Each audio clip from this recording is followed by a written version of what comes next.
Sainte Julite et Saint Kyrias. Le 19 Aml, 26 juillet, nous célébrons la fête où l'archange Gabriel a secouru Saint Kyrias et sa mère, Sainte Julite, lorsqu'ils furent jetés dans une marmite bouillante pour avoir refusé de renier leur Dieu, le Christ. Sainte Julite était une femme bienveillante qui vécut avec persévérance dans la crainte de Dieu, dans la foi chrétienne et dans les bonnes œuvres, dans un pays nommé Angèbe au sein de l'Empire romain. Elle avait également un jeune fils nommé Kyrias, qu'elle éleva avec discipline. Lorsque cette sainte, craignant le gouverneur païen de l'époque, Alexandre, s'enfuit avec son fils de Rome à Tarse, le gouverneur pénétra dans la région où il se trouvait et commença à persécuter et à tuer les chrétiens.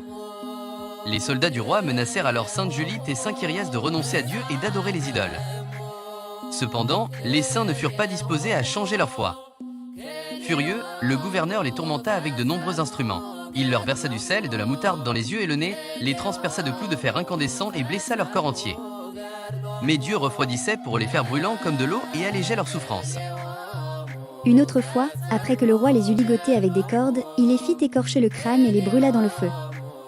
De nouveau, il les transperça de clous s'étendant de leurs épaules jusqu'à leurs pieds. À ce moment-là, l'ange de Dieu, Saint Gabriel, fut envoyé par le Seigneur et les délivra de leurs tourments. Bien qu'ils fussent torturés toute la journée avec divers instruments de supplice, la puissance de Dieu et l'aide de Saint Gabriel ne les quittèrent jamais, et ils ne subirent aucun dommage. Lorsqu'ils furent de nouveau sciés en deux et rôtis dans une poêle en fer, notre Seigneur les ressuscita des morts et accomplit de merveilleux miracles devant le gouverneur. Parmi les miracles, il est remarquable que le jeune Saint Kyrias, par la prière, transforma la chaussure du gouverneur en bœuf. Furieux des miracles, le gouverneur coupa la langue de Saint Kyrias, mais notre Seigneur la guérit. Lorsque les bourreaux voulurent de nouveau jeter les Saints Kyrias et Julite dans de l'eau bouillante, Sainte Julite eut peur. Saint Kyrias la réconfortait en disant « Mère, ne crains point », et il priait Dieu pour qu'elle persévère dans son combat. Après cela, ils entrèrent tous deux dans la marmite. L'eau devint alors froide comme la glace. De même, lorsque les soldats les placèrent dans une poêle de fer munie de roues et les traînèrent jusqu'à ce que leur chair soit déchirée, Saint Gabriel les délivra. Finalement, après avoir reçu une alliance de Dieu, ils furent décapités au milieu de la nuit et moururent en martyrs le 15 Tyr. Par leur fidélité jusqu'à la mort, ils reçurent de Dieu la couronne de vie. Saint Kyrias et Sainte Julite, méprisant les plaisirs de ce monde, se livrèrent à la souffrance et à la mort par amour pour le Christ. Ils mirent ainsi en pratique les paroles de Saint Paul.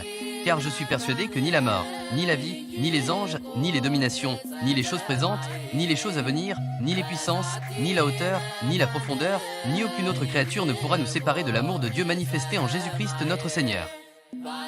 Romains 8,38. Saint Gabriel ne les quitta pas non plus jusqu'à ce que les saints aient achevé leur martyre. Avec l'aide de Saint Gabriel, non seulement Sainte Julite et Saint Kyrias, mais aussi 11 400 personnes devinrent martyrs.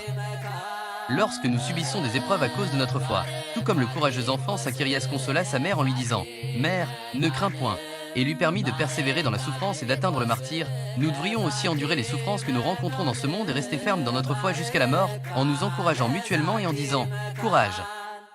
Ne crains point » afin que nous puissions hériter ensemble du royaume éternel de Dieu.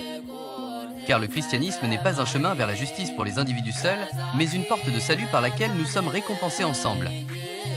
De plus, nous devons toujours invoquer Saint Gabriel, l'ange de Dieu qui a aidé Saint Kyrias et Sainte Julite, en disant « Dans la foi, nous espérons jour et nuit ton intercession. » Car lui, selon l'alliance que son Créateur Dieu lui a donnée, nous délivrera des diverses tribulations et souffrances qui nous assaillent. Comme il est écrit, l'ange de l'Éternel campe autour de ceux qui le craignent et il les arrache au danger. Psaume 34,7. Que les prières et l'intercession de Saint Gabriel, de Sainte Julite et de Saint Kyrias nous protègent.